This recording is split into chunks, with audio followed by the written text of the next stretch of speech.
they're well aware that we've got a lot of CERT and MRC folks in the room, but they're also aware that there's, just lay people that are just interested in finding out what's going on in our community and what's running underground. So with that, I'll turn it over to Tim and his colleagues for the presentation. Good evening. My name is Tim Kistner. I'm the area supervisor for the Chicagoland area. I've got 27 years of pipeline experience. Started as an operator in maintenance, worked my way up to management. Introduce the rest of the guys. My name is Doug Keiss, operations manager. My office is actually Columbus, Indiana, southern Indiana, central Indiana, northern Indiana, and then Tim's area here in Will and Cook County. Tim's office out of Money.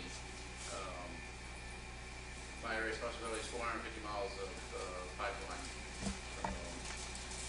We are all glad to see you here this evening, and I'm sure there'll be questions. We'll try to answer. If we don't get your question answered during the meeting, at the end we'll stick around and be fully available for make sure everybody's covered. Next is Good evening, everyone. My name is Joe Mayer. I'm the Area Safety Coordinator for Enterprise Products and the Pipeline. My area accountability starts down at the state line in Indiana, right above Louisville. I come up as far north as Chicago, and I cover two assets in the Cincinnati area, 2 terminals and pipelines. I guess I'm one of the new guys in the group. I have about 2 years of experience. I retired from power generation and emergency services. So, welcome. Thank you. Tonight we've got about a 55-page slides for you. It's real informal. If you have questions, stop us. And then that's going to give you an overview of what Enterprise Pipeline does and what the area pipelines are in the area.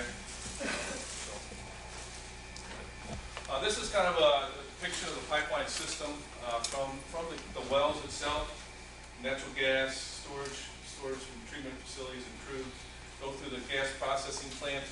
And this is where our pipelines in Chicago are, the transmission line to the end users. Chicago area has about 150 square miles of pipeline. So we got about 150 miles of pipe, anywhere from 16-inch, 12-inch, 14-inch, 10-inch, 8-inch, and 6-inch. Pipelines exist almost everywhere throughout the United States. Chances are you may live near or drive past one. Pipelines are generally buried underground. There are several ways you can see the pipeline in your neighborhood. The above ground marker signs provide indication of presence, location, product period, and the name and contact information for the company that operates the pipeline. Now, the location of the markers doesn't necessarily mean that that's where the pipeline is. Sometimes we have to offset those markers, especially if we're by a road or something like that. We don't want the markers to get hit, so we might offset those 5 or 10 feet. So, Money area in Chicago is the main headquarters, Money Terminal. It's on the corner of Ridgeland and Stager Road. We have 12 people that work there, 5 operators, 1 per shift, and 6 technicians and myself. We cover, like I said, we cover the whole Chicagoland area. Area starts in Indiana, just north of Kankakee River, extends up to Bedford Park, east to Griffith, Indiana, and then west to Morris. Emergency pipeline number is 1-800-530-1050. That's on all of our signs. If you see any kind of issues going on, if there's any kind of dead vegetation or any of them, maybe some a white cloud or something like that, or you hear something, we'll go through it in a few minutes. That number gets our pipeline control, and then they call out technicians and myself to investigate. This is the phone number for the Money Terminal right there. We have 24 hours a day operation. There'll be an operator there 24/7, 365. So there's 150 miles of pipe. We're in the process of installing a 16-inch line from Money Terminal to Manhattan. That should be done by about November 1st. Some of the products shipped in our pipeline are diesel fuel, jet fuel, gasoline, natural gasoline, which is it's a liquid. It's not natural gas, it's natural gasoline. Isobutane, which is a gas, and propane, which is a gas. When we transport isobutane and propane through the pipeline, we pressurize it to make it a liquid. So propane, you have to keep 100 pounds on the pipeline to keep it a liquid, and isobutane at least 30 pounds. Here's an overview of New Lenox area. Right here is a Manhattan Junction. This line here is a 6-inch line that goes up to the Citgo refinery. The main product in that line is isobutane. That line is active every day. We deliver it to the Citgo refinery. And they use isobutane in the refining process. Any questions there? Yes, ma'am. How deep is the pipe? They're between 4 and 5 feet. And sometimes if we have to go under roads, we'll go deeper than that. Yes, ma'am. How old are they? This line was put in 1972 when the Moni terminal was built. So it's relatively new pipeline. How do you check them? We're going into that, but that's a good question. This device here, that orange with the cups, it's called a magnetic flux leakage tool. It's run in the pipeline, and it can detect any gouges or any corrosion or cracks, and it picks up defects in the original mill of the piping. While the product's going through your... The product pushes that Oh. that's called a pig. Hey. Pig. Okay. So government dictates you have to run those devices at least once every 5 years. Does it send back information if there's... Yes. Oh. You hook a computer up to it, and there's some fingers on it that kind of sees if there's any stress corrosion cracking or any corrosion like that. Wow. Yeah, it's pretty sophisticated. They've come a long way here in the last 10 years. So. And, because, like there was a Lamont leak, there was a leak here, there was a leak there, you wonder. So what, the material started getting thinner and... Well, those devices can detect any corrosion in the pipeline, things like that. We really haven't had a lot of issues with our pipelines in this area. We're pretty diligent about running those tools to make sure that there's no issues. And then public awareness like this is a good tool too to let you guys know that where the pipelines are. We're in the 5 foot down or 4 foot down. If you do any digging in your yard, please call 811 Julie before you dig. Markers. The primary function of bug ground markers is to identify approximate location. Like we said, it might not be right on top of the pipeline due to the area where the pipeline is. Generally as an alert to those who might be working along the pipeline corridor or another utility or during construction of homes or nearby businesses. Yes. When you guys mark your pipes, I know that's pretty solid, so it's not gonna be as flexible as when they loop lines like Conrad does and stuff like that. So when you're marking them dead on. I used to work for Julie. I know some guys got hit when, somebody missed the loop and stuff, but I wasn't sure if you had to. And we mark it right on. We try and get as close as we can. Sometimes we're in the middle of the road. We'll make it paint, something like that. But we try and mark it right on. I didn't get the accident. Yeah. Anytime you in your home or your business or anything, please call Julie 811. We'll come out within 48 hours and kind of waive some of your responsibility if you did get into the pipeline or cut a ComEd line or something like that. So they all come out and respond. We have 3 guys in the Chicago area that respond to 1 calls. And then plus safety aspect of trying to get in the line like that is, we'll see some pictures coming up that it's devastating. You try to keep the pipe below the frost line?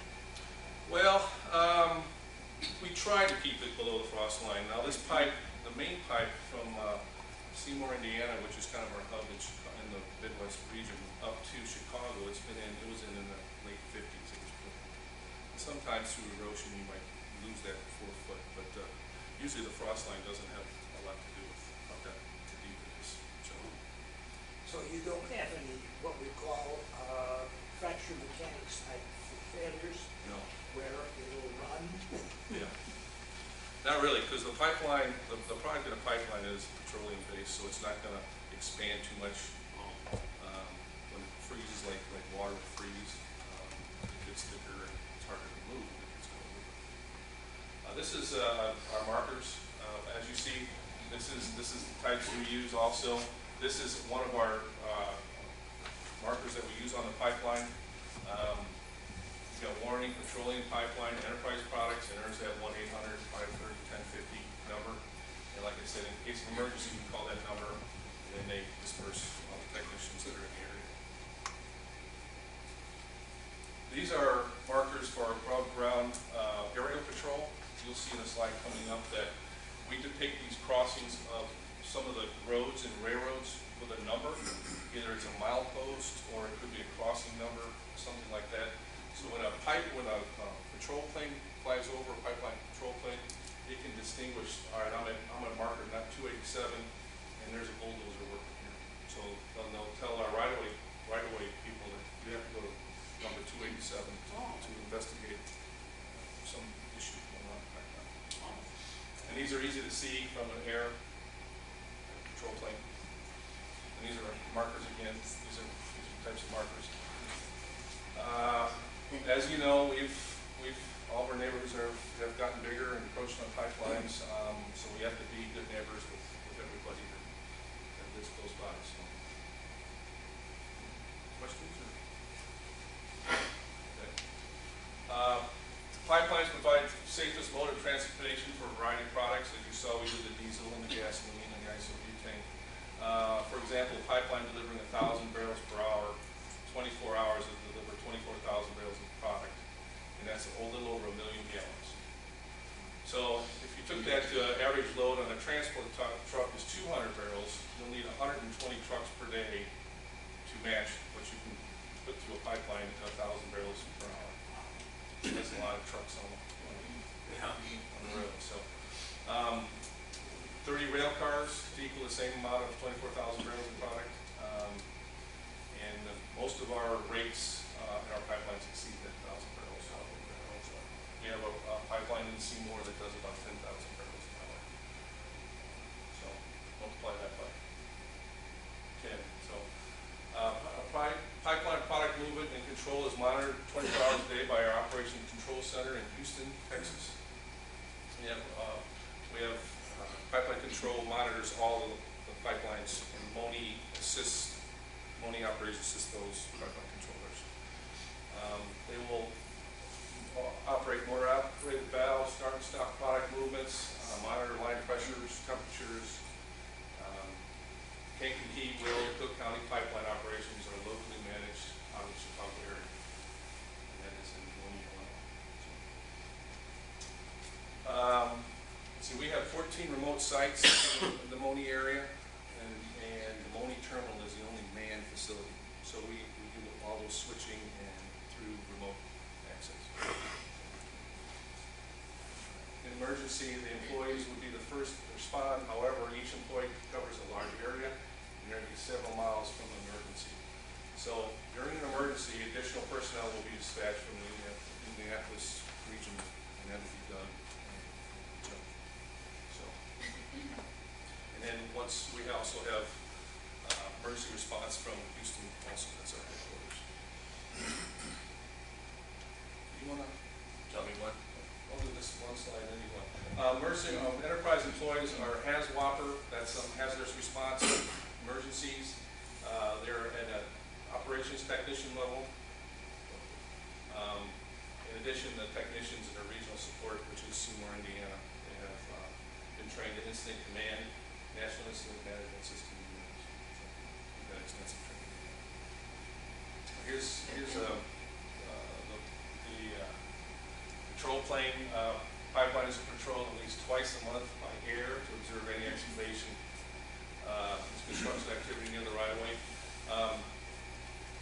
So you'll see a plane that says patrol on it, that's usually running pipelines. They're pretty close to the ground, and they're just seeing if anything's happening that we don't know about. We run these lines up here once a month, or once a week, and the government says you have to run these every 3 weeks, so we do it 3 times more than normal. So, pipelines.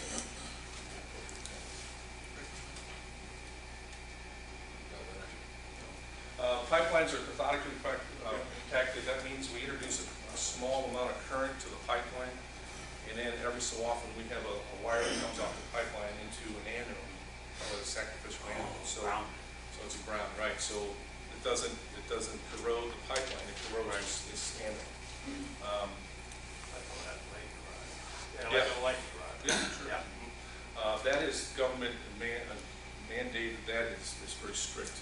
We have to keep a minimum millivert on the pipeline to keep the corrosion down. Right-of-ways are maintained free of obstruction and trees and brush and kept mowed as best as possible.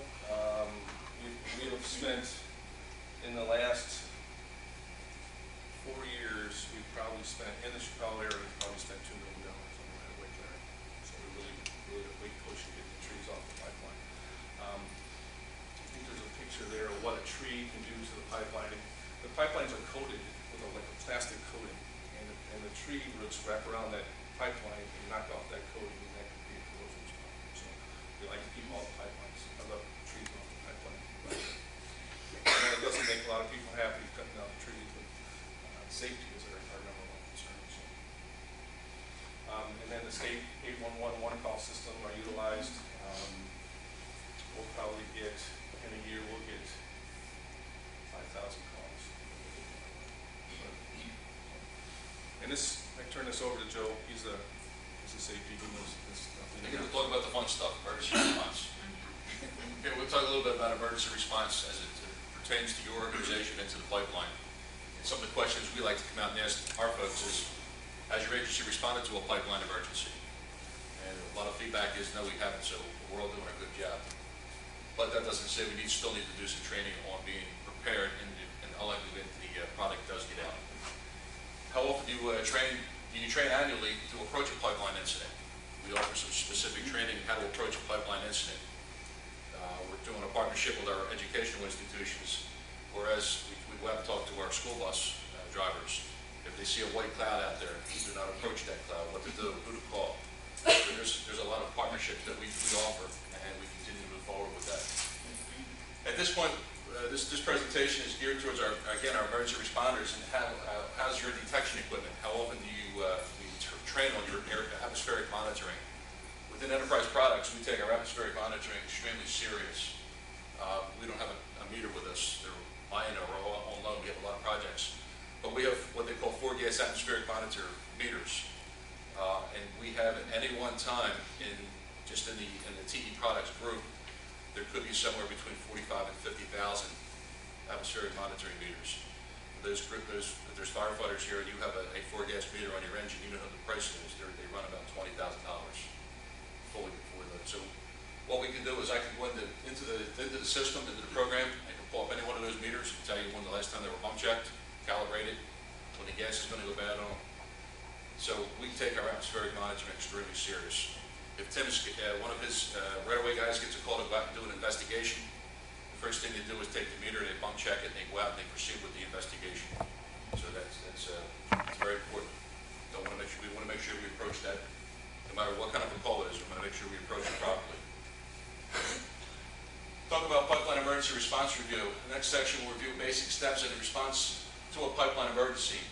These steps are typically are not any different than what your initial responses would be. Just want to make sure we go over some key things. One of the key things that we talk about in our presentation is time of day of an incident. If pipeline control gets a phone call, time of day is most critical for us.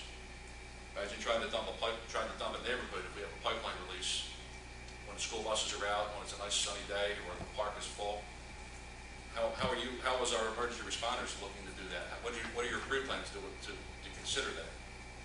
So there's some of the things that we want to consider. Time of day, what is the emergency within your jurisdiction, and the product will be, knowing what the product is. We talked about this is primarily isobutane.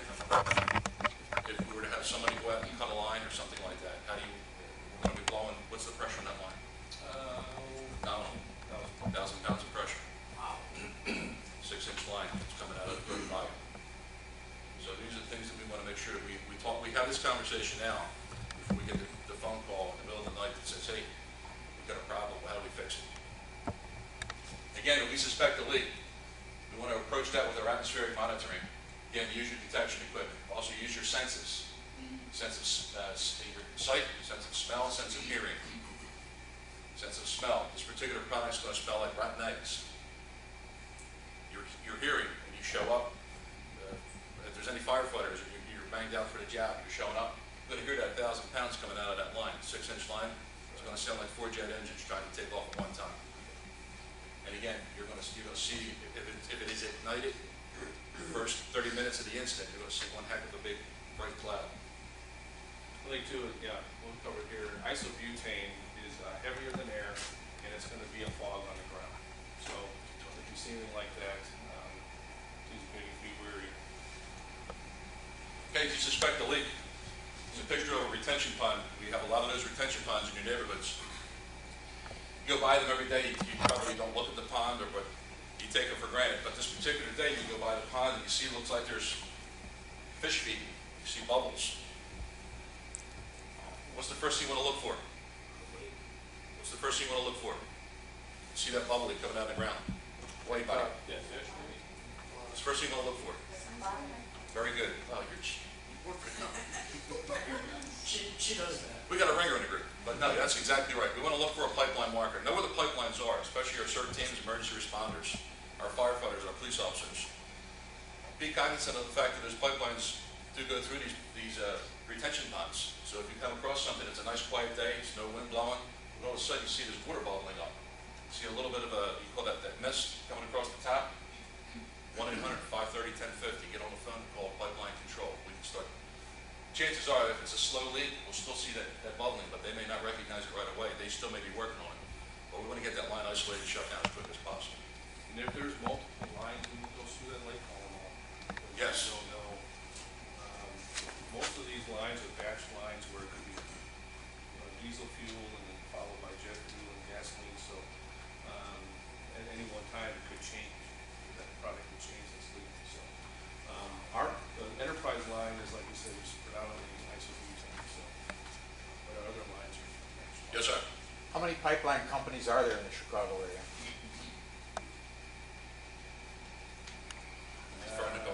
I won't hold you to it. I cover Cincinnati. I don't know the answer. I cover a broad area. So 30, 40 Really? maybe more than that. You have one pipeline through New London, you guys? I do not know that. I would say not. Do we? Yes, Yes. we only have one goes through it, but We have a map of it up there. We can talk later and show you where that goes through it. And we're going to talk about it on the screen as a scenario later. Yours is the one just west of you. it is, yes.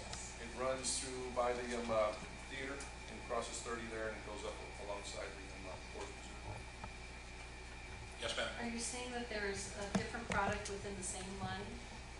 Yes, ma'am. And, well, not in this particular Not in our not line, in this but- particular accountability, but we can talk about that. Yes, we do operate a pipeline coming out of the Seymour terminal that comes up here. The 14-inch. Getting rid of this stuff. The 14-inch line does come in the Chicago area. We call that a batch line. And there's multiple products that go through that line. It could be, at any one time, it could be propane, jet fuel, natural gasoline, Diesel. diesel. isobutane, So we send that as a batch. We call that as a batch. It goes up and then they take it off at different intervals. It's almost like a train car. If you refer to it as a train, yes. You would just, this locomotive's pushing it all, and then you're constantly putting in a new car, and that new car is pushing out this car, and that batch goes up the line, and we have certain times we open valves and take the product into like Indianapolis or Griffith or Monique, so. Yes, sir. What separates the products? An interface. It's a mixture of two products that we can't sell as, there's a gasoline and a diesel. Well, that, you can't sell it as gasoline to the customer, and you can't sell it as diesel. We take that, put it into a different tank, and then we ship that to the customer, and then they refine it. As long as you keep that pipeline under pressure, that product will move, push each other, and the commingling is very minimal, as long as it's under pressure. And if it doesn't stop and start, it's constant movement. It works pretty good. It's a very small percent. And you don't have to clean the, Well, every few months, we do run a tool through it, just to like, if there any water or something fell out of the product, and it kind of pushes it through, but it keeps it pretty clean. And those are solvents, petroleum products. happens if you have to shut it down for a leak or something? Does Well, that so- all mingle then? Well, We'll close in, but it remains under pressure. So the flow will actually stop, and then if it's under pressure. Oh, it's okay. just- As long as you it's still have restricted. that pressure, you're okay. Some of it will, according to the gravity, the AP gravity of the lower gravity will go to the bottom, so it overlaps a little bit. Then when you start back up, you get a little more, but, under pressure is the key. and we have valves every so often, like every 10 years, or 10 miles, we have a valve that we can close to keep that pressure on the system. So if I'm buying 1,000 gallons and you've had a shutdown and a startup and now there's some commingling and how do I know I'm gonna get that 1,000 gallons? Well, we can't sell it to the customer as a gasoline. We have to sell it as a transmix, so it's a downgrade of both gasoline and whatever it's mixed with. So we use gravity, which is just the viscosity of the product, to change different tanks. So if it's not a good gasoline gravity, they'll put it in a separate tank, and then they'll ship that to a customer. But there's a lot of variables to also answer your question. How far did it travel? Your batch could be 996 barrels per gallon. Okay. And we work that into the customer, so if they want to deliver so many barrels, they'll have to take so much of the transmix, or be responsible. Oh, okay. All right. We call it a transmix. It's not one product, it's not another, it's kind of a mixture. Wow. Yes, ma'am. And what temperature is it? It is ambient. It's tanked at Seymour, Indiana. So we've seen products as low in the high 20s to 90 degrees. So, What about your propane? propane, yeah, if it's under pressure, it's ambient also. If it's not under pressure, then propane boils at minus 44. And so it changes from a liquid to a gas at minus 44, and isopropane changes from liquid to gas at about 5 degrees. So it'll be pretty cold. Fahrenheit. Fahrenheit, yes. You haven't mentioned anything about crude, We don't deal with crude up here. okay? Our company more or less is in the Cushing area, Cushing, Oklahoma, Houston. That's more the crude. We don't deal with Because we've got two refineries in Will County, or approximately close to Will County, Yeah. and we're wondering where they get their crude. I think Is that a separate pipeline somewhere? Yes. that they have? crude is more or less by itself. I don't think they run batch lines through crude because it's such a heavy product and it's got a lot of waxes in it, Yeah. that they have to run it Screws separately. your pipes up for Yeah. everything else. Yes. And I think they get most of their crude from Canada, around here. Depends on which refinery. Yeah, that's true. Where's Some your can handle pipeline it, some start? can't. Pardon me? Where's your pipeline start? Where's the input? It starts in the Houston area, comes up through Texas, Arkansas, Missouri, southern Illinois, southern Indiana. We have a hub, 19 tanks. 21 above ground storage tanks, 3 below ground caverns, and a And 3 million barrel storage. so Seymour is kind of our Midwest hub. And then from Seymour, a 14-inch line, we call it the P35, goes from Seymour to Chicago. Oh, yeah. Okay, just going back to what happens if you suspect a leak in the area. You'll notice water bubbling. You'll notice pools of liquid on the ground, maybe a cloud or a vapor or a mist. Dead vegetation is another clue. You'll see some dead vegetation out there.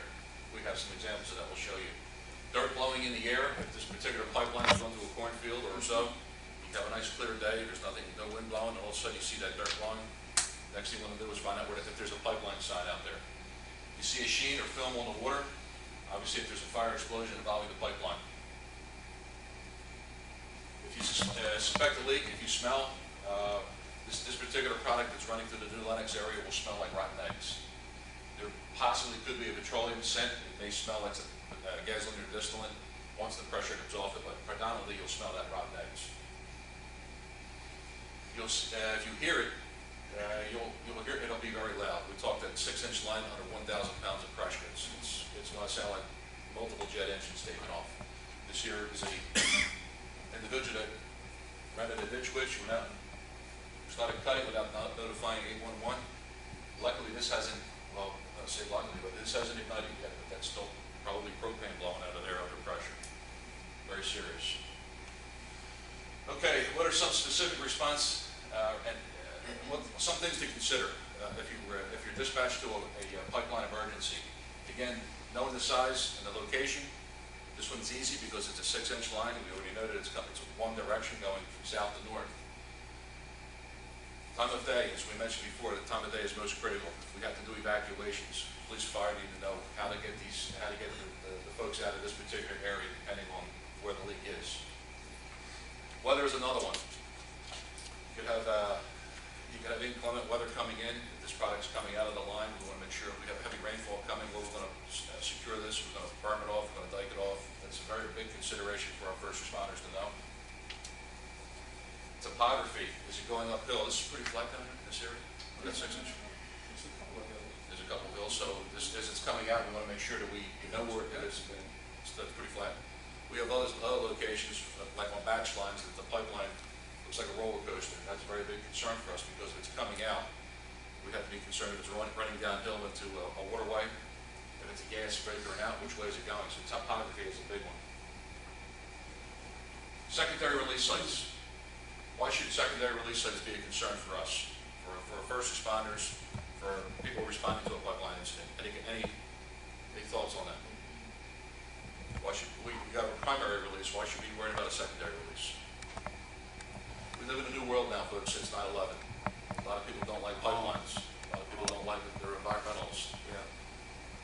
We pull up. I pull up every day at the Department of Homeland Security's last 24-hour operational report. And what I've been noticing is that in the New York, Pennsylvania area, there's individuals out there putting IEDs, improvised explosive devices, on wellheads, on pipelines. These are active. The police, those particular accountabilities have responded and found that these are active devices. Active, and so many is such that they've also brought in military assets to help defuse these. So we're saying that when you're responding, please consider, if you have a primary release, how did this happen? Could there be a potential for a secondary release? Do you have a question, sir? How often does that IED situation happen? Based on DHS reports, I've been noticing 2 or 3 times a month. Now, keep in mind that covers the entire world. But they'll also reference out different parts of the country. And when I focus in on, I look at, because I'm a pipeline guy, I look on what they're looking at as far as the New York, Pennsylvania, Ohio, my area of accountabilities. But those particular ones, it has slowed down in the last 3 months. I haven't seen that many reports, but there was a time period there where we were seeing them maybe 2 times a day. So, That's worldwide. Well, yes, it's worldwide. They just trying to get out there and do what they got to do. The other thing too, on that secondary release sites, if we're in a cornfield, this pipeline doesn't really matter if this one goes to gas. If it's a liquid pipeline and we're in a cornfield and we have a release, there's a lot of drain tile in the cornfield. So make sure that you approach a site like that with a lot of caution because it could be traveling through the drain tile. So. Yes, sir. The question, it's a follow-up on this about the cornfield. That one picture you had of the marker, does it make any difference which way the numbers are facing? Does it have a relationship to which way the pipeline is going? Well, it really doesn't. To the public, it probably really doesn't. But the patrol plane knows that, and our pipeline control knows that. You know, Route 30 is milepost 7. Route 30, and 147th is milepost 9. So they know that. What about line of sight? Yeah, line of sight. We try to keep a line of sight with our signs, so that from one side to the next you'll be able to see it. It's kind of difficult in the middle of summer with all the crop and everything in it, but we try every property line have a pipeline marker that we So if the plane is following the pipeline, he would be seeing the numbers, so the numbers would be an indication Yes. which way it was going. Yes. Yeah, and the arrow marker is shaped like this, and the numbers on both sides. Right, I have them back at my house.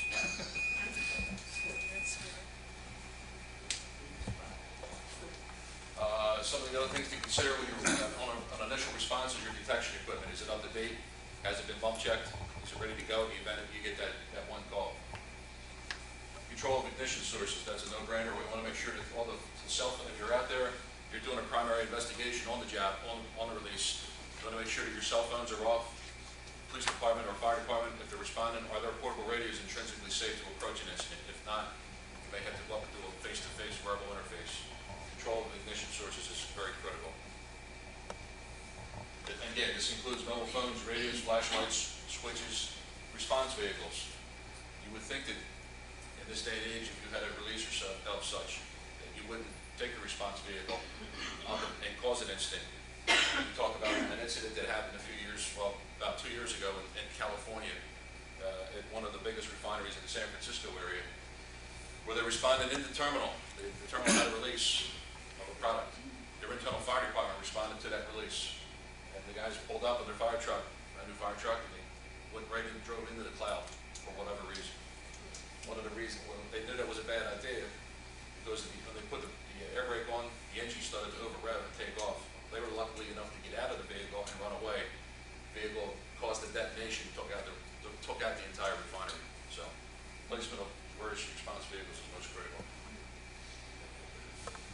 Okay, you're looking at your department's standard operating procedures will determine your response to a pipeline emergency. Depending on how you rate your SOPs, do you take offensive action, defensive action? Let's review some basic steps. So there are some 4 steps to that. Determining if you're going to do an assessment on the situation. Determining wind direction, most important, especially on an isobutane line. Do not walk, drive into a vapor cloud or a puddle or a liquid. Park vehicles and approach the scene upwind or a crosswind location. And again, eliminating potential ignition sources. Very, very critical. There's a picture of a drill and instant command. We'll take a second to talk about this. We'll talk a little bit about how we respond to an incident. Obviously, the police department and fire department are going to be primary on the response. We'll be pulling up.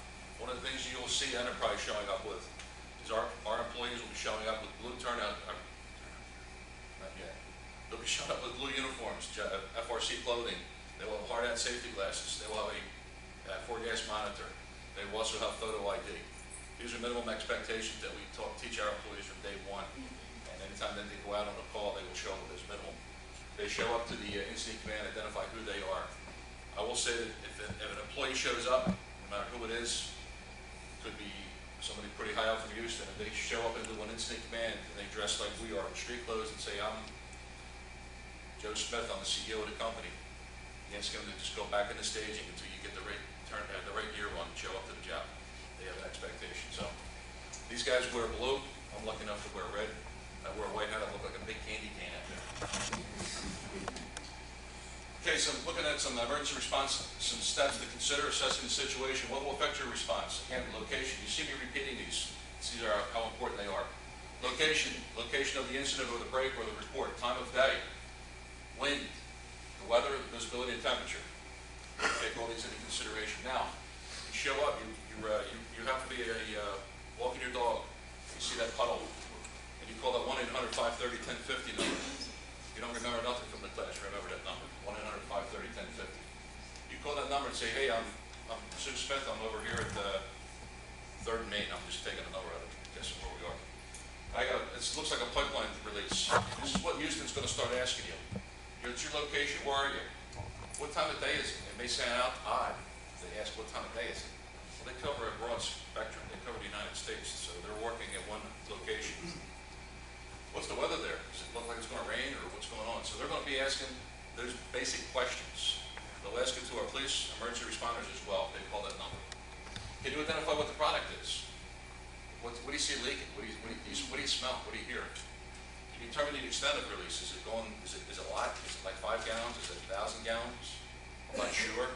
Give me your best guess.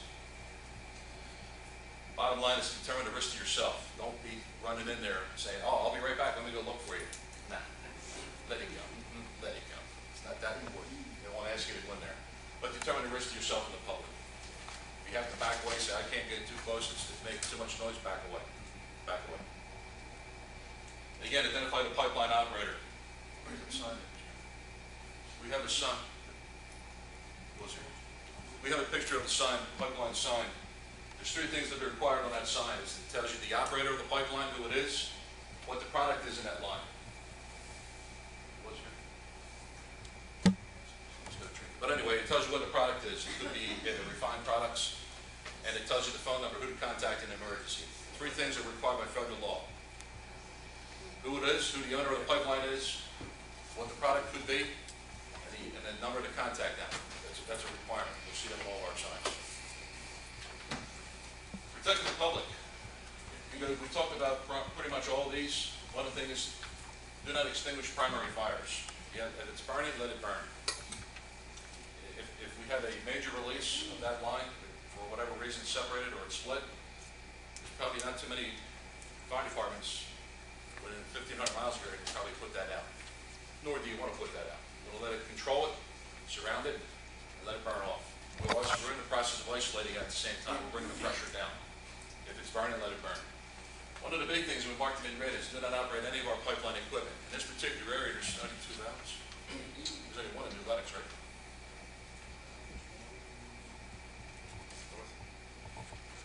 So we don't want anyone to operate any of our valves. They're chained, they're wide open, and they're chained and locked in the open position. They're done that way for a reason.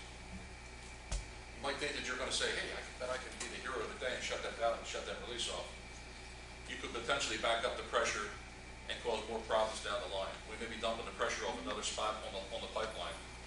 The only way we're going to operate that equipment is our folks and with our communication. We may ask FD Fire Department to respond. We'll turn out here on the radio and work as a team to isolate these valves together.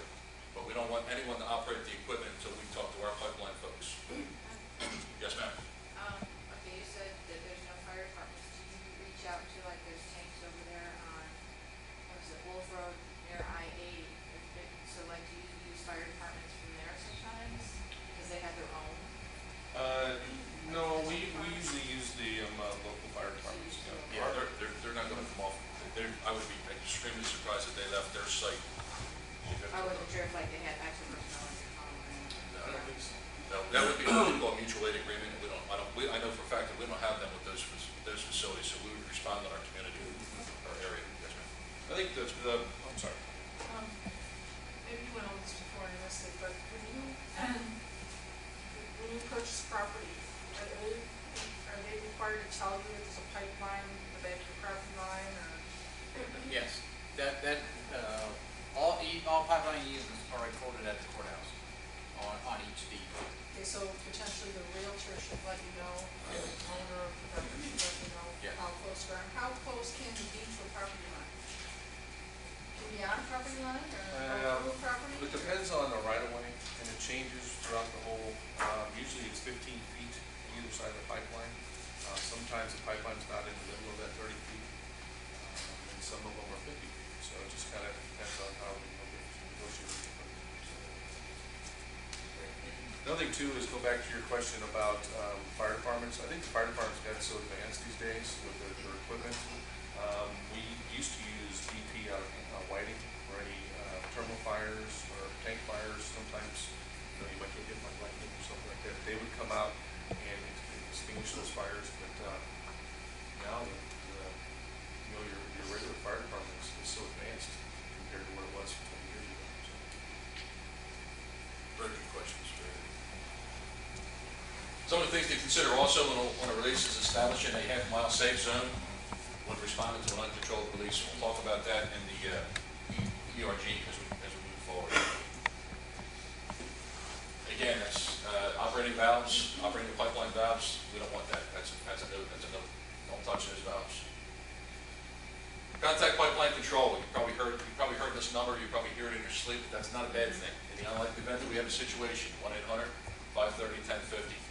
Now, does that say that you come across somebody other than Enterprise and they don't have, you don't know the number, but you remember that fat guy standing out there saying 1-800-1030-1050? If you call that number and say, hey, I'm at Fourth and Pine. I know it's not an enterprise line, but I smell gas or something like that. Call them up. They can call, they'll ask you those questions. Where are you? What's your location? They'll bring it in, they'll hone into that location. They'll pick up that it may be ABC pipeline. They'll say, please hold the line. They'll be contacting those pipeline control person. We've got a person on the ground saying that they report something, it could be your pipeline. So that's good information. So keep in mind that you're not going to pick up the phone and say, oh, well, it's not an enterprise line. Sorry, hang up on you. That ain't going to happen. And if it does, it won't happen. Again, the control center in Houston will dispatch pipeline personnel to the site, as Tim mentioned. This personnel will be responding. They can also operate pipeline equipment remotely. They can close and open valves. They have MODs, and they're going to gather details, incident details for that particular incident. Now we're going to talk about incident command. In the unlikely event that we have a situation, pipeline failure, fire department will be the primary incident commander. We're not going to take command off anyone. We're going to work within what they call the unified command. I'm assuming we all have incident command training, so we'll work within the unified command system. When we show up, and what this is telling us here, we're going to get at a minimum response on a large incident. Regional and area manager, you get Doug and his boss. Operations supervisor, you get Tim Kistner and his group. Maintenance coordinator coming out of the Columbus, Indiana area. You get enterprise safety, myself, if I'm not in the area, we have other folks that can respond from safety. If we have to, we pull a treasure trove of folks out of Houston. You also have the environmental group coming out as well. Questions? Okay. I wanted to say something on that. Okay, we'll talk again about incident command. We will be working within the incident command system. Once we show up, we'll be establishing our own command at the location. We may have another location, a regional incident command located at the terminal, but we'll be out there, safety, operations, and environmental. We'll be working together with the primary incident commander saying, we're going to be working on what we call an SF-49 form.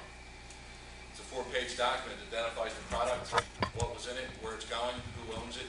It's going to give you all the MSDS information. We will generate that form and give it to the incident commander saying, based on the products, what we know right now, this is what we have and this is what we recommend to mitigate this incident. It gives you quite a bit of information. So it's a 4-page document. We work on that. Once we get it to the incident commander, he can say, yes, this is great information, or we're going to make paper airplanes and fly it. It's up to him. Once we submit it, we're going to be working on the next operational period, it's SF-49, so we're going to continue to keep that as a living document. Be working with our pipeline control to identify how we mitigate this release. DOT Emergency Response Guidebook. We all see the new 2012 version. That's good, we have that. A lot of good information in here. Gives the chemical name, some of the products that we handle, fuel oils, gasoline, natural gasoline. Anybody ever heard natural gasoline? Is that a new term? I can't believe we got to this point in the presentation. Nobody's asked, what is natural gasoline? Is there an unnatural gasoline? Nah. Natural gasoline, they call it ethanol. Ethanol might be an unlikely one. But they call this natural gasoline and diluent. And what we do is, the pipeline we're building from Moni to Manhattan, we're going to supply the Enbridge system with this diluent. This diluent gets pumped to Canada, mixes with the tar sands in Canada, makes the tar sands viscous enough to be able to put in a pipe to deliver it down to the Gulf Coast where it can be refined.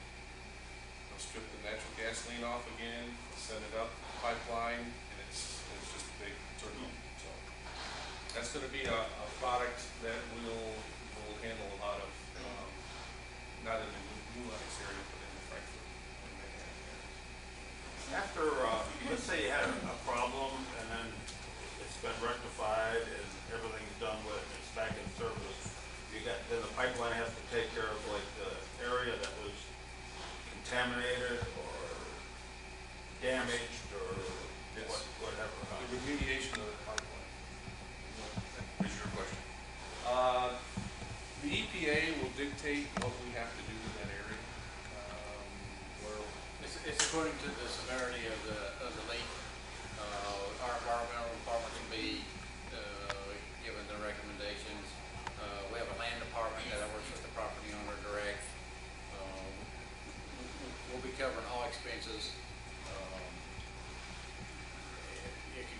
something as we pick up soil and put in a drum, and we process it out, or we've seen other companies have larger dirt farms. There's different ways of managing according to what the product is and the volume, but yes, the company is responsible for all expenses on remediation. Questions? Okay. I'm sorry, I apologize. You mentioned natural gasoline. Gasoline is blended many times along the lifetime of the traveling, because each manufacturer has their own marketing, has their own additives, and then the ethanol is blended at the gas station. Right. So that product changes its character all along its life. And I assume that natural gasoline is the product that has not been blended yet. It's kind of a raw grade gasoline that's used for our blend stock. You're correct. You cannot use that in your car by itself.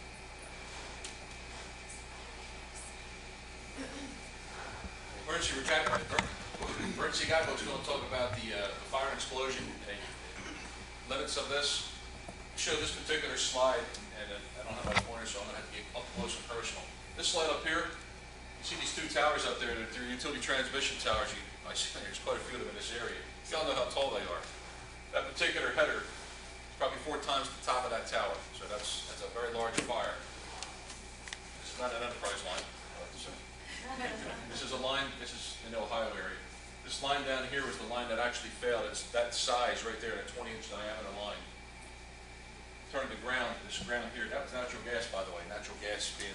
Last time I done this, he called me Van White.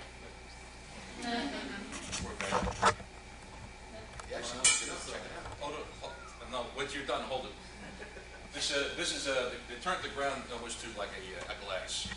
That's how hot it got. One of the things to be very cognizant of, look at that, we call it depth of cover, from the top of the ground to the top of the pipe. It's not that heavy. This unfortunate was 2 farmers out there that were repeatedly told not to, what do you call it, I'm new, I'm from the city, what do you call it, tiling? Tiling. They were tiling out there, they didn't call 811, they didn't do what they were supposed to do. Came across the line multiple times. This particular time, their luck ran out. For them, it was a double fatality. They were found probably a quarter mile away with after they exploded. But I believe this line was in natural gas service. Natural gas service, yes, sir. Very unfortunate, yes, ma'am. Were they installing tile or were they tilling the land? What we believe is, again, it wasn't our line, so what we believe is they were driving their tractor across it and they were making marks on it. Eventually the line, because it's under pressure, failed. Depth of cover. They should not have been even nowhere near that line.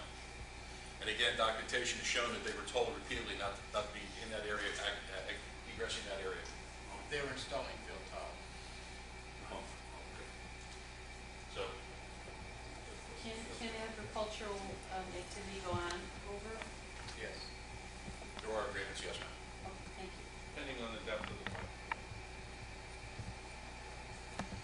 Health, the emergency response guide, the ERG, emergency response guideline book, it's going to give us also some information on health concerns to the product.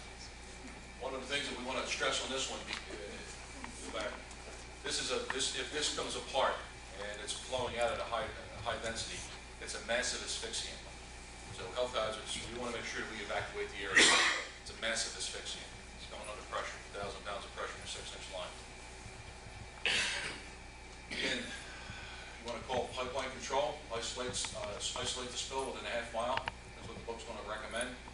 Keep unauthorized personnel away, stay out. When we've talked about a lot of this previously, but these are some, we want to be repetitive because we want it to maybe sink in if we can. Many gases are heavier than air.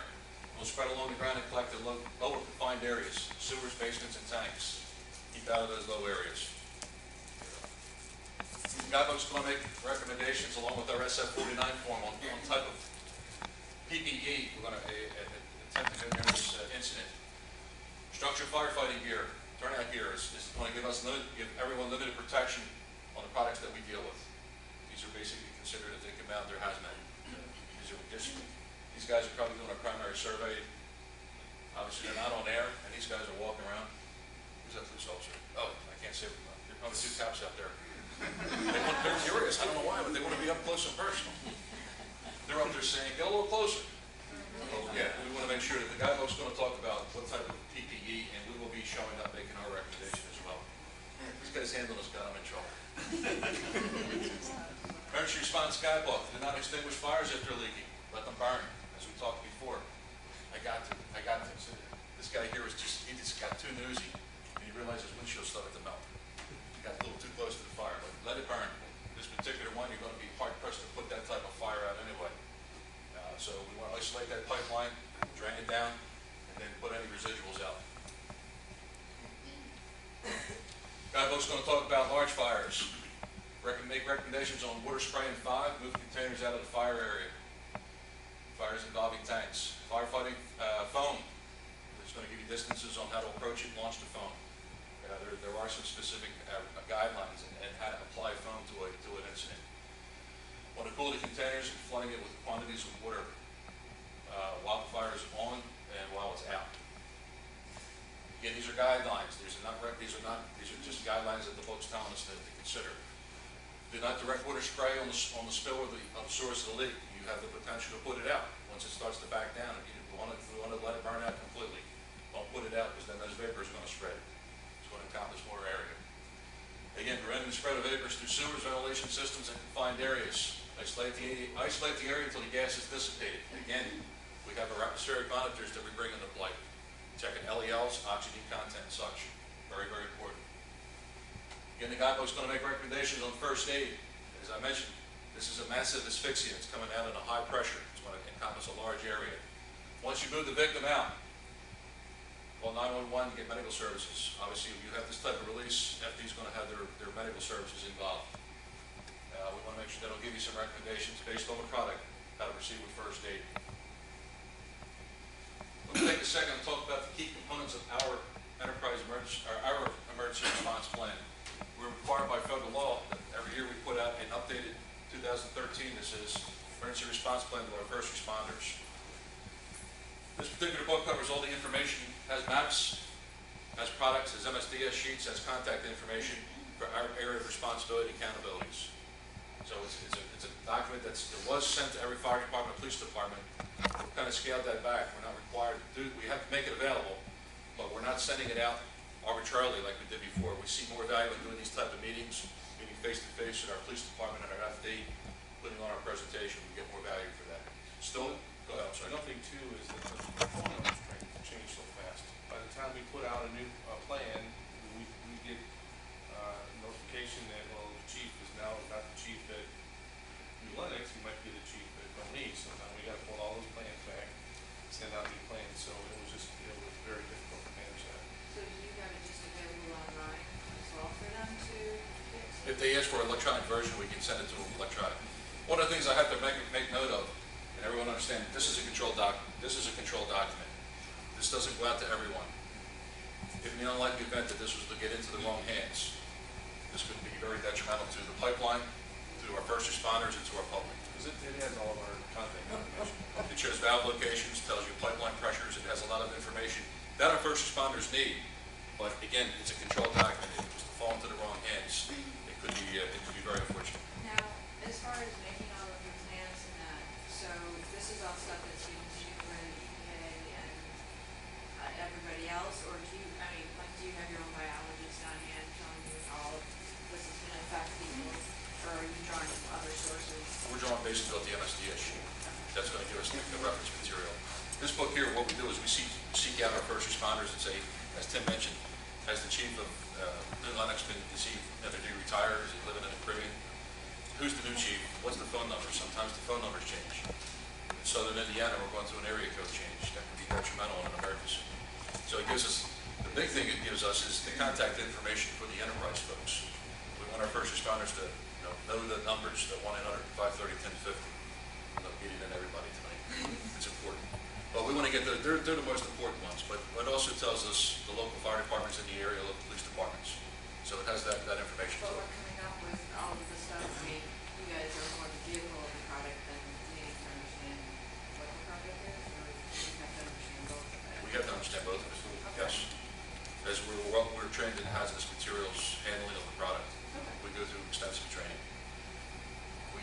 safety guys do training most of the time now. So, thank you. Okay, our emergency response plan, provides a copy of the emergency response plan to the following agencies: county LEPCs, maybe some reps here tonight, emergency management coordinators, county sheriff, police, comms center, fire protection. They're the first ones that are going to show up. Our police department, state police, city police. So we try to go out and meet as many of these as we can and do the face-to-face with them. Recently, we had a conversation with the Indiana State Police, and I identified who we were and what we do, and it's like, why is that of interest to me? I'm like, well, you don't know about our pipelines. He had no clue that we had these many pipelines, and I said, what happens if you get a trooper that just comes out of the academy? We give him a police card, he's riding up in Indiana, upper lower Middletown County, and he comes across the pipeline release. What's he going to do? So now we're supposed to work with them in their recruit training program to do a part of their hazmat that's required by training by federal law. We're going to have a component to that to say what to do and how to approach a pipeline incident. But that's globally. So we're excited about that. Your agency may be asked to respond to any situation beyond the control of local enterprise employees or in situations where the closest enterprise employee is several miles from the emergency. This may include, but not limited to, a release of the product from a pressure relieving device. Products present within a facility or right away. What this is telling us is we want to make sure that our first responders, if they're coming to our terminal or our facilities, our weakest point is our pressure relieving devices.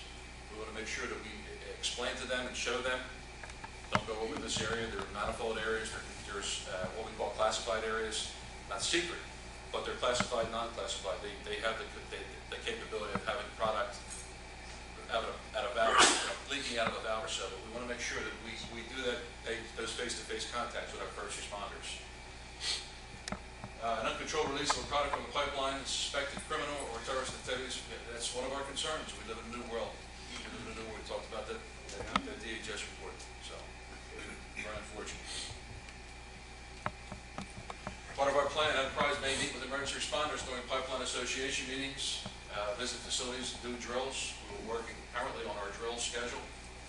We want to reach out to everyone and say, this is who we are, this is why we're here tonight. We want to let you know who we are, what we do.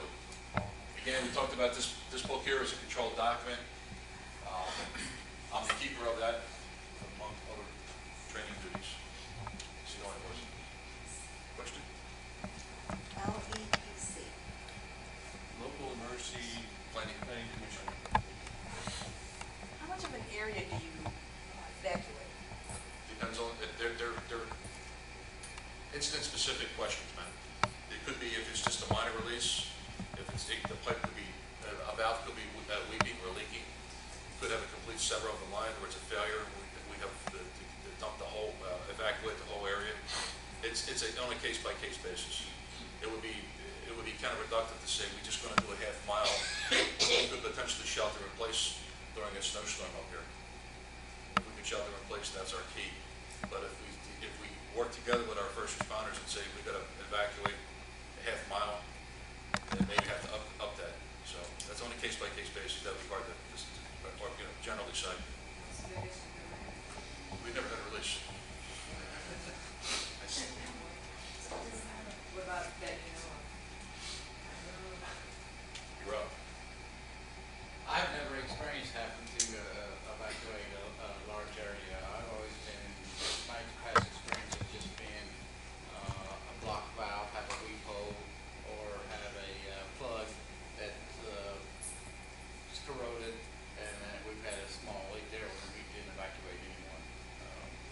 Again, there's a lot of variables involved, wind direction, is it a high concentration area, you know, the subdivision, or is it a cornfield? Cornfield, it has to be pretty big for us to evacuate anyone. So Are they pretty rare? yes. Pipeline emergencies? Yes. Wouldn't evacuation be partially determined by topography? And shouldn't topography be included in step one assessment? Yes, sir. That's all to be considered. Yes. Again, as we laid that out, that is consideration we have is the product. If it's Is it a propane, is it going down? Is it off gassing? If it's a gasoline, if it's pulling up, you're still gonna have vapors that are gonna travel, so, yes, sir. Yes, sir. If a product has ignited when you have the fire, Yes, sir.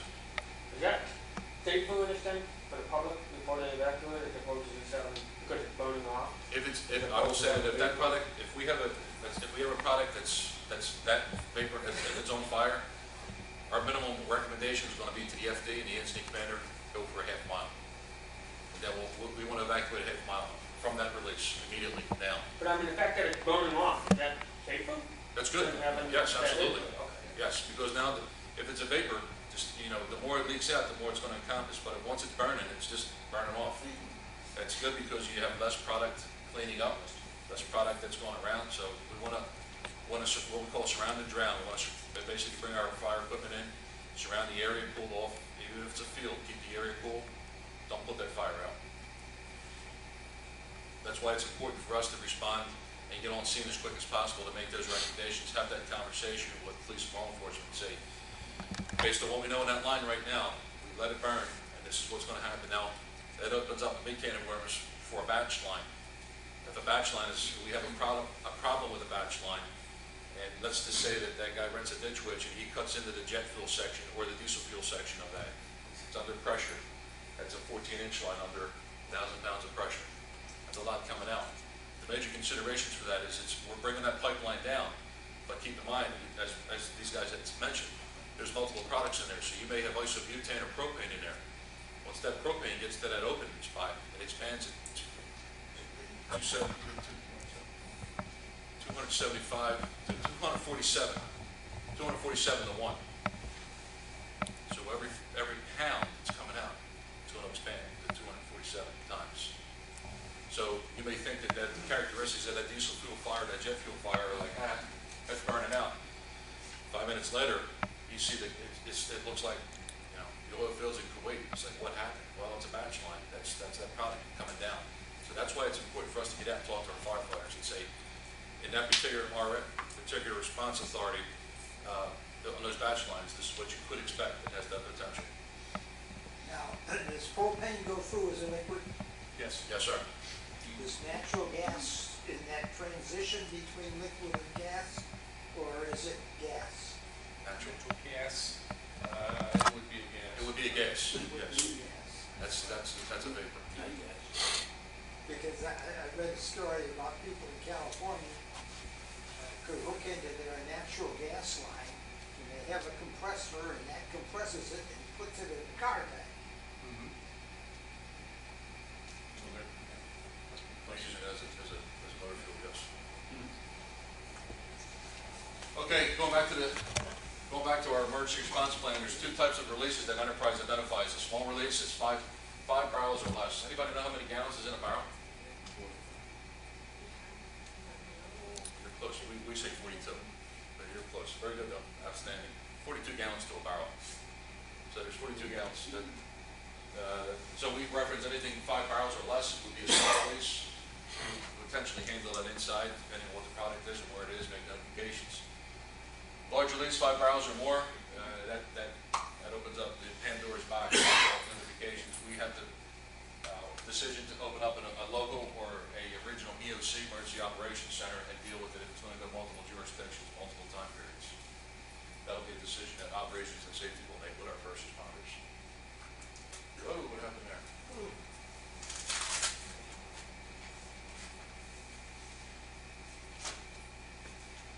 Okay, here we go. My fingers off this. Okay, well, upon the notification, when if you see something, use that 1-800-530-1050 number. Evacuate. We'll make the decision whether we're going to evacuate, shelter in place. Again, having a conversation with the first responders based on the product and where it's going, the time of day, considerations that we just go ahead and start looking at evacuation. Some things to consider. National Incident Management System. We work within the National Incident System. All of our folks are incident and command trained on an annual basis. The incident commander in charge of the incident is fully qualified. Our folks are fully qualified Again, we're not primary, we're only providing assistance in the unified command. Response mitigation technologies. The plan is also going to reference the incident commanders will make the final decision on mitigation technologies used, again with a conversation with operations and enterprise operations and safety. Life safety and the protection of personnel and the public is our first priority, and shared responsibility. Okay. Scene control, staging of equipment, control and mitigation of secondary emergencies such as fires, product downstream of the initial site would be managed by the incident commander. So we talked through that. Safe work practices, we're going to be working with our responders on the safe work practices. One of the things that we're going to show up with and immediately open up and start working within is 3 accountabilities within the incident command system. We would have an incident commander, we'd have a safety officer, and we have a P&L, planning and logistics person. There are the 3 basic accountabilities that we're going to fill out in our incident command system as we show up on an incident. Incident commander, we'll be talking with PD and FD. Safety officer will be making recommendations, helping fill out those forms. Planning and logistics guy, bringing in our contractors to clean up this mess. How fast can we get contractors mobilized? Plan will also reference PPE. We talked about that also. We'll be making recommendations and bringing in copious amounts of PPE as the job goes out. Just going through the plan one more time. There's some 15 steps in here. If you come across the pipeline incident, you're going to make notification to the pipeline control. You're going to make sure that you have safely respond to the incident, make sure that you come in upwind, away from the incident, isolate and deny entry to the area. Wow, new batteries. Establish command, make identification of the material if you can, come up with an assessment and an action plan. We'll be assisting in that as we show up. They'll be including protective equipment such as PPE, control zones, air monitoring. Controlling, make sure we control the ignition sources to the product. We're going to make sure we identify some protective actions, either shelter in place or make evacuations. Set up decon, and we want to make sure we dispose of this product in a proper way. We want to make sure we terminate this incident. We automatically start it. We want to make sure we close it out. That's make a notification to all the right people and gathering all the forms. To include medical documentation for all exposures from the public, emergency responders, and our employees. We want to make sure that we have an evaluation of the incident. We would like to have a post-incident analysis within 48 hours of terminating the incident with our first responders. We want to find out what went right, what went wrong, and how do we keep this from happening again and work together better. And again, documentation. As you can only imagine, there's quite a bit of documentation that has to be filed on a major incident. Okay, we're going to give you a scenario. Just a quick one here is from what we talked about. Received, well, this is for our first responders, but you receive a call of rotten eggs at Old Hickory Road. Does everyone know where Old Hickory Road is? Yes. Fantastic. What was it? The FW. Okay. That's where we're going later. Yeah. Okay. Time of day is 19:30 hours, 7:30 p.m. Weather's clear. You get a phone call about that, or the police department. What's the key there? What's the key that you're picking up on? What that makes this a pipeline emergency? Rotten egg smell. Fantastic. Here's the map. We have a little here. Old Hickory Road is right here, I believe. Here's the TO5 coming across. So if you're looking at if you pre-plan this and you're thinking if we have an incident, what's going to be effective? Is it going to a half-mile, if we decide we're just going to do a half-mile evacuation, who's going to make that call to the state police and say, by the way, shut the highway down, Interstate 80? And you just made world news tonight. So there are things you have to consider. Hey, look at that. God bless Randy Robinson. See the red line? Okay, that's the red line coming up. So it shows you Old Hickory, shows you some houses in here. I don't know what the VFW, I think that was over here, wasn't it? I don't know, we're following her tonight. So some things to consider. Okay, what's your plan now? You're already dispatched to this incident. Do I set up an ICS system? How do I investigate this report? Who do I notify? When do I notify them? and how much is it flowing? These are things to consider. As we teach our firefighters and our first responders, the guy that rides the seat, the passenger seat, you got the driver, your chauffeur, the guy that's in the, we call it the seat. He's the officer in charge. He needs to be thinking about this. He thinks he's going home on a pipeline emergency. Am I going to do a full-blown ICS? How am I going to investigate this? When do I notify? What was that number again? Hey, anybody know that number? Yeah, 1-800-530-1050. Well, when do I notify him? I had a very progressive fire department. The guy in the back said, well, I was on the job 60 minutes. He says, when should I call you guys? 59 and a half minutes ago.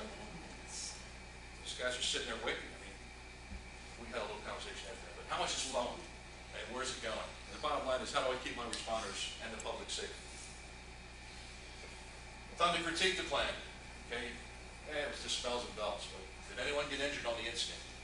Do we have enough resources? Is this a first alarm response? Is it a hazmat response? As we teach our first responders, do we want to consider upgrading this, changing our RAs to consider having hazmat dispatch on the pipeline? Do all our responders work well within the ICS system? It sounds like everyone here has, but sometimes in the heat of battle, we forget who's in charge.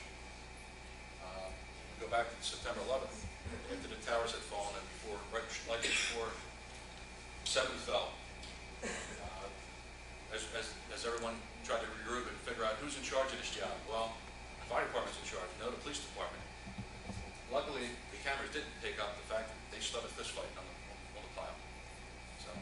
So we had to stand down and say who's actually in charge. At that current time, the fire department was in charge. They transferred that over. It was a crime scene. It wasn't pretty. How do we improve our? Did our outside resources understand the incident? Police, EMS, industrial specialists, and how do we improve our response efforts? Based on our talk tonight, our conversation, what's your new pre-plan for approaching the pipeline incident? When's the last time you updated your pre-plans? Did you seek the assistance of outside companies such as Enterprise Products? And all your responders up to date on their ICS trainings and all their hazmat trainings? And how can Enterprise assist you and your team in being successful in your pre-plans? You're up, sir. Okay, this is Enterprise Pipeline Viewer. If you were to take this website down and click on it and put your address in, it'll pull up a half a mile around your house. This depicts the Moni terminal. Sir, I'll write it down for you. I thought it was in our emergency responder pamphlets, but it's not in there. But that'll tell you what the Enterprise Pipeline Viewer is.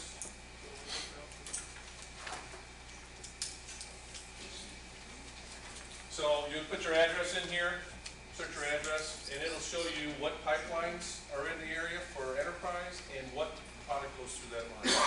How big the size of the line is. Oh, you have it? It's in there? Okay, good. Thank you. Excellent. I thought it was in there. So what, is that the excavators or is that the?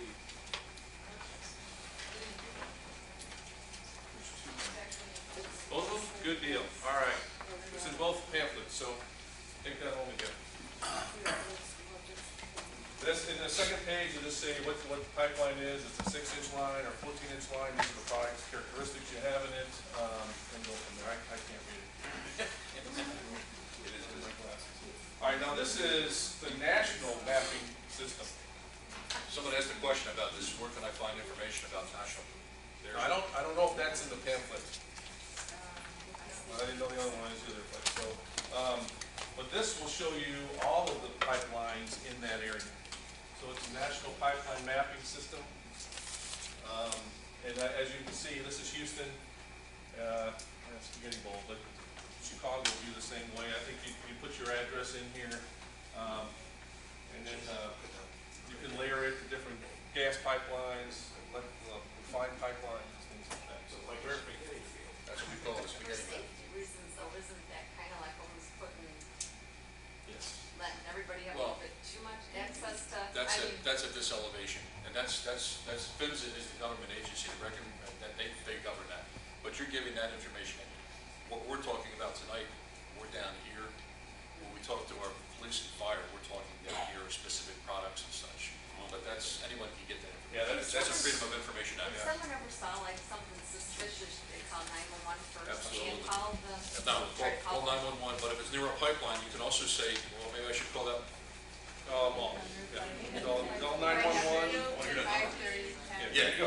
you can, it doesn't hurt, and you can call up, we still are dispatching our right-of-way techs, they'll approach it, but yeah, if you call 911 first, get, police department responding, and then we'll show up as well. Another thing too is, if you get on here, National Pipeline Mapping System, this does not waive your responsibilities to call 811 before you dig. Just because, well, I know that pipeline's on the other side of the fence, I'm gonna dig anyway. No. You are responsible for your own actions. So, it's good. And how deep? You know, they're 4 or 5 feet deep. Some areas are deeper. Railroad tracks, highways, things like that, we go a little deeper than that. They're usually cased in a casing.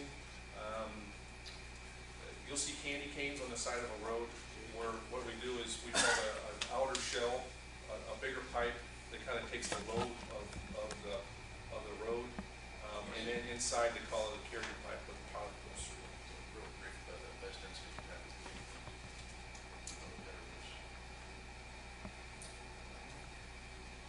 Just in the, I would say within the last month, in this particular area, we received a call from the police department saying that our pipeline has been involved in a motor vehicle accident.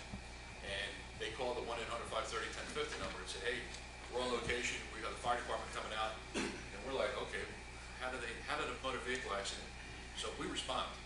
What it was, is it was a vehicle that did a lot of bad things, a lot of loss control. But they took out those candy, you know, pictures of it, but they took out those pipe candy canes, we call them, they're vent stacks. Well, the police department didn't know, they just thought that the pipe was, you know, there was product coming out, and it wasn't at the end of the world. Apparently our guy got out with his meter, with his gear on, walks up and says, hey, you're good to go. And they're like, whoa. So we have an educational, we've got great responsibility to meet with those guys and say, just because they snap off, they're designed to do that. There's no product going to come out of that line. What it is, it's a bigger pipe, when the ends are open, and it kind of takes the pressure of the road or the railroad tracks. It would be like this box and the pipe going through it. And what it is, it's just that vent stack is going into the top of that box. Oh, So it's not It just goes actually in the top. attached to the pipe. So, pressure. so we can read LEL. We can monitor that case under if it's leaking. Underneath that road. Lower explosive. Sorry. I got a question for you. You mentioned earlier that you have valves every 10 miles or so on the pipes. Right. Now, so does that mean when there's a break in the pipe at 10 miles, the product flows out or burns off before we fix it up? Yes, sir. And topography has a big. And the company as a whole has over 50,000 miles of pipe. My husband works for ComEd, trying to steal the copper, doesn't go well for him. Do they try and steal your equipment? I mean, a lot of the metals and stuff like that, you know, railroad have Yeah. Well, yes, we do have some issues with vandalism. We do try to keep, we're introducing cameras to all of our remote sites. It's chain link, barbed wire, you know, as secure as we can get it when we're not on site. It's nice being underground. They can get it. And if they're that interested in digging up the pipe, well, that's it off. But yeah, when we do monitor, we can monitor through gas detection and cameras and things like that. So,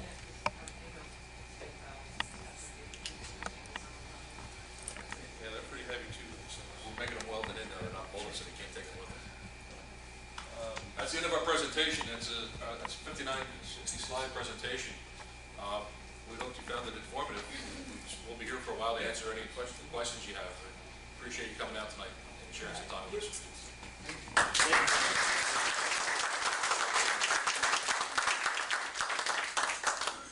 You have access to all of the pipelines in the area, or just the ones that you are responsible for? we are just the ones we're responsible for. So there are other pipelines intermingled with yours Yes, out there? Oh, yeah, there's. absolutely. We're tied into all different